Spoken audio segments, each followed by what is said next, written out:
Good morning, everyone. I hope you're well and welcome back to the 21-day manifestation challenge. So we're nearly halfway through, and all I'm doing really is introducing you to concepts, to ideas, because the actual work has to be done by yourself. There will be a little bit of sort of repetition because some of these key concepts, they impact upon every level of manifestation. So it's about reinforcing, beginning to really appreciate that, how important some of these concepts are.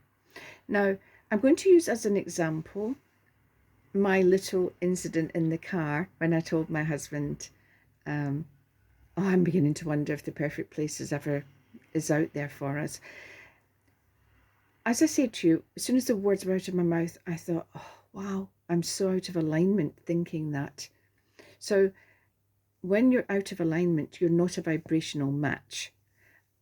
And I realized that this really for me is an ongoing process. Yes, I've done the manifestation. Yes, I've let it go. Yes, I've done some vision work, but actually I need to upgrade my mind movie because I haven't done it quite as I would like. So I'm going to go back to that, because when I'm doing that, I'm honing, and then I can finish the mind movie, and I will watch it to do little meditations with, because I constantly want to be in that moment of alpha, theta state where you're more in tune energetically.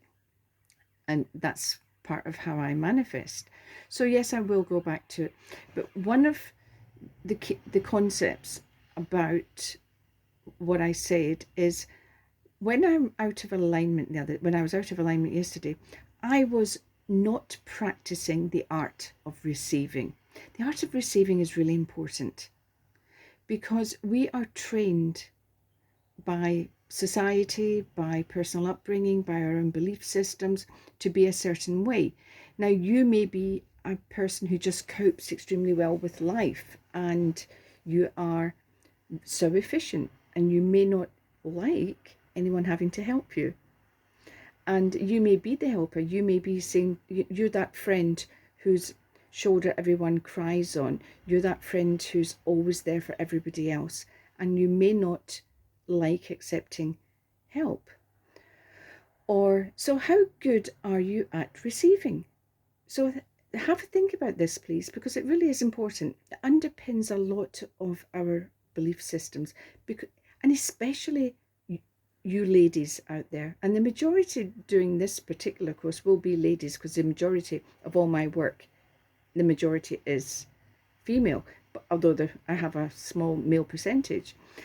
And it's quite interesting because I've been reading up on this, and it says that in our DNA, genetically, we are programmed to be givers.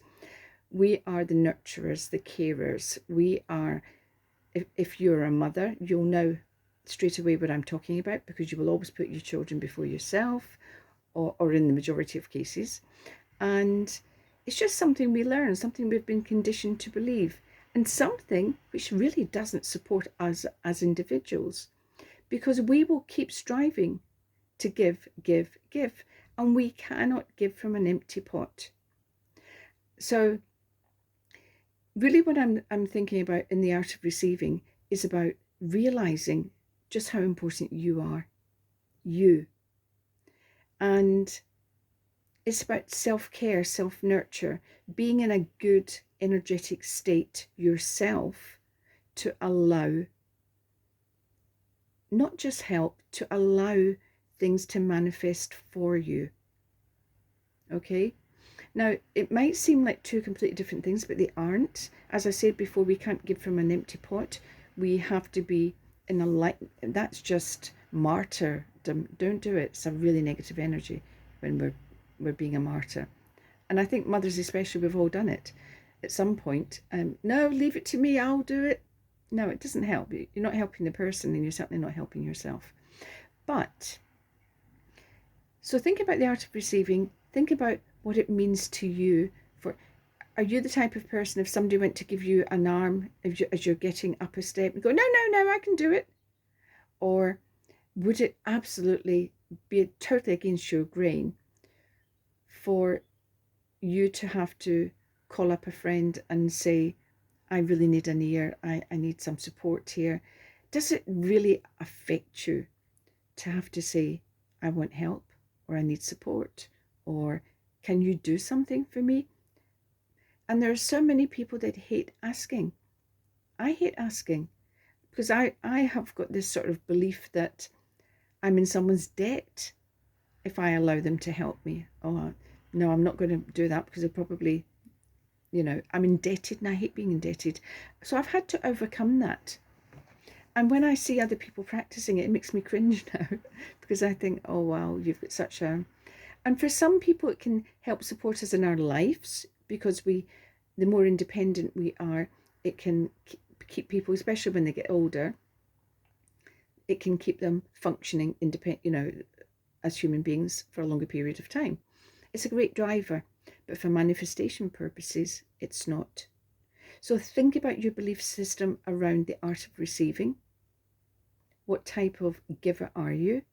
If you're an overgiver, if you can actually say to yourself, oh, it's always me, that I just give, I'm so generous, I'm so kind. It's good to be generous and kind, but honestly, overgiving isn't good. You are creating an imbalance energetically, and you're creating an imbalance karmically as well.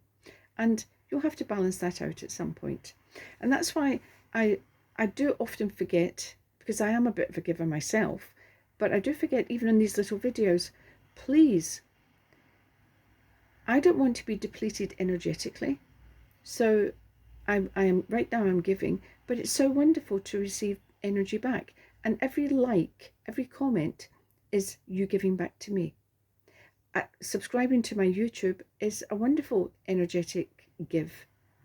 And so think about it, how we can give in small ways, but how it's more important to strive for balance.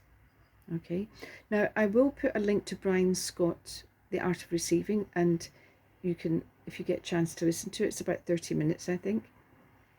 And he starts off by talking about his own struggle and not manifesting what he wanted or desired because of his internal belief system. So again, as I said, repetition, this art of believing ties into our belief system. So anyway, I'll leave you to think about that, because the more we can get to know ourselves, the faster we can manifest. This is a process. It's a process of change, because we want change and we want things to happen in our lives, whether it's jobs, love, money, security, peace of mind, wellness. We want that change. Well, we have to start being that change. We have to implement that change in ourselves. And we do that by self-awareness. So the more you can think about things and learn about yourself and your drivers, the quicker you will be in alignment and the quicker you will bring in your manifestation. Okay, something to think about. Bye for now.